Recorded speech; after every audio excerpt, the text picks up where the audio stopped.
Hey everybody, this is Greg Dieter, Sokev Dieter School of Martial Science.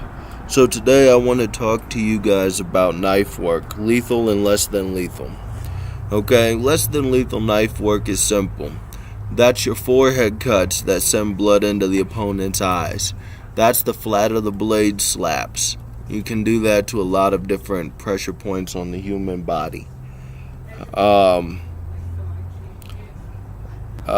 It can be pommel strikes where you're using the back end of the knife to strike the opponent. The safe end, so to speak. Lethal, on the other hand, is very simple. In any martial arts, no matter what continent the martial arts originates on, there's only 3 attacks to any carbon-based life form, right? You can attack the nervous system. You can cause catastrophic organ failure through blunt force trauma. And you can attack the circulatory system, poking a hole in veins, arteries, and causing your subject to die from blood loss. Knife work allows you to attack all 3 of these assault vectors. Okay? You can definitely cause massive organ failure, internal bleeding with a blunt strike. One of my favorite techniques to this day is to slap the side of my opponent's ear with the flat of the blade.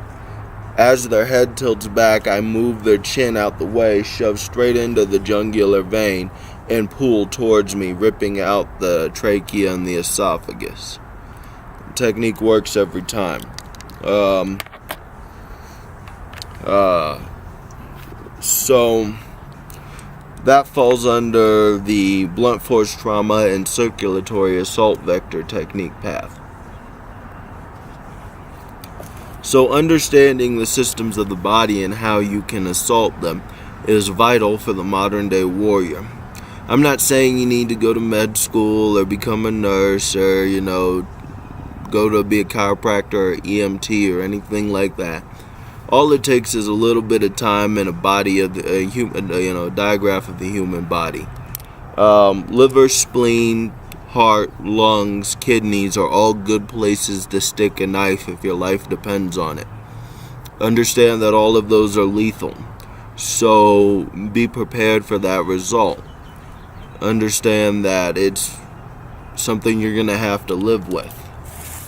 Although, for me, I find it easier to live with the idea of killing my fellow man than being dead by my fellow man's hand. That's something you're going to have to decide for yourself.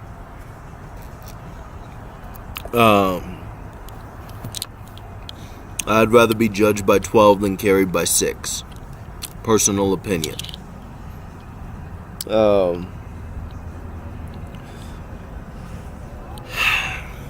The reason why knives are less than 4, and a lot of my students always ask me, why do you teach weapons first? Well, that's because me and the Philippines agree on 2 things. Filipino martial arts believes that weapons first, empty hand second, and the reason behind that is the same techniques you use with a weapon are the same ones you use empty hand. Okay? This is a knife hand strike to the side of the neck. This is cutting somebody's throat with a knife. You see how the technique is the same motion? This is a karambit. It's a Filipino style martial arts blade. The name literally translates into tiger claw. Fun history lesson for you. Understand that different blades have different principles. The karambit is a slashing weapon. Okay? It's designed to inflict cuts. It doesn't do very well stabbing because of the curvature of the blade. This is a tanto. It's a straight blade. This blade can be used to cut. It can also be used to stab due to the straightness of the blade.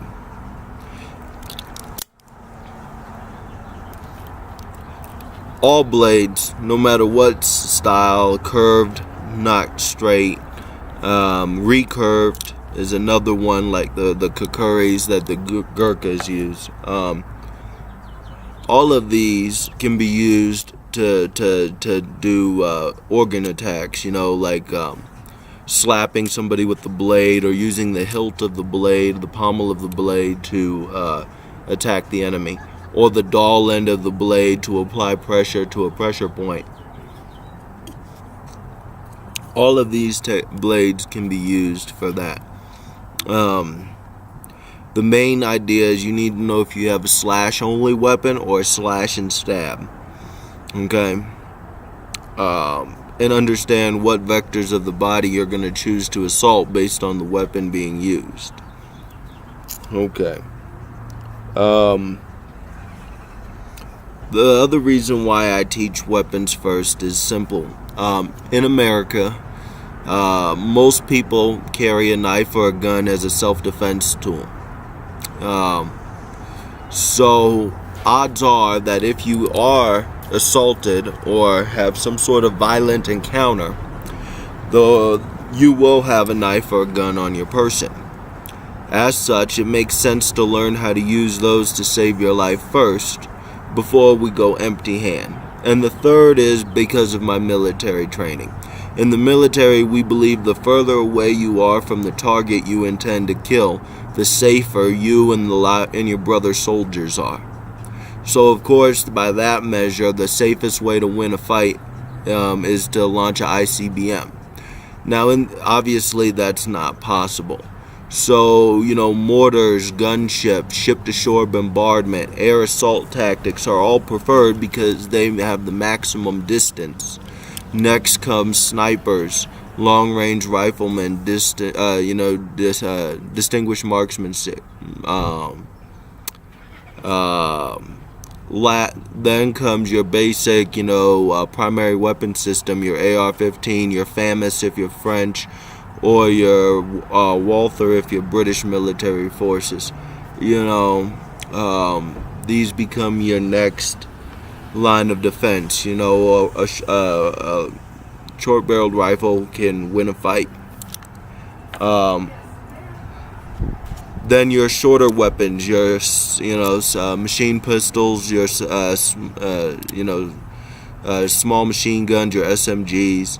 All of these can be used next. Then comes your bladed weapons that can be thrown, like a bayonet attached to a rifle, or an entrenching tool, or an axe. Any of these are good.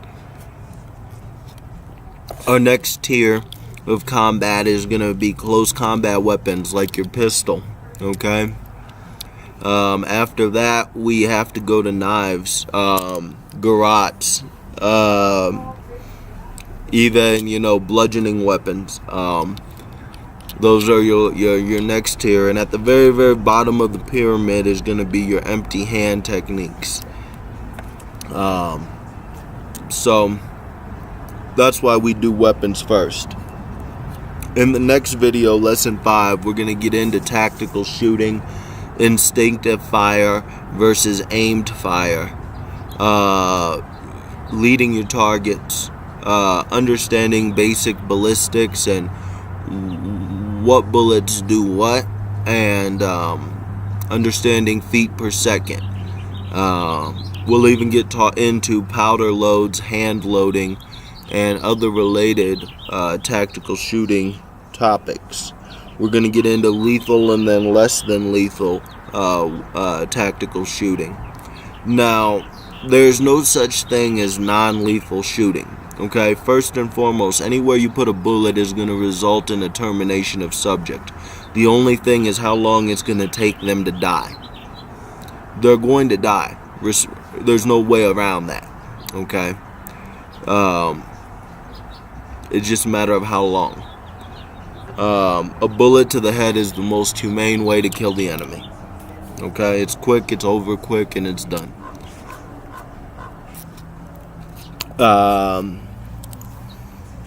But that's all going to be covered in lesson 5. So I may put that on later today. I may upload that lesson in the upcoming week. Less than lethal means that it's something where the kill time is at least 2 to 3 minutes. Something where you could render first aid and possibly save the person you shot's life. It also covers, things like rubber bullets or beanbag weapons, even the, pepper spray paintball guns. Those can be lethal, but they have the potential to not be fatal with the first shot that impacts the target. Alright, stay tuned for lesson 5. Something important to me that I want to do live streams. Now, I do want my subscribers to be online and able to tune into those live streams. So why don't you guys shoot me out with your time zones in the comment section, and I'll try to accommodate so that at least it's daylight hours wherever you might be in the country. As always, constant vigilance. Like, share, subscribe.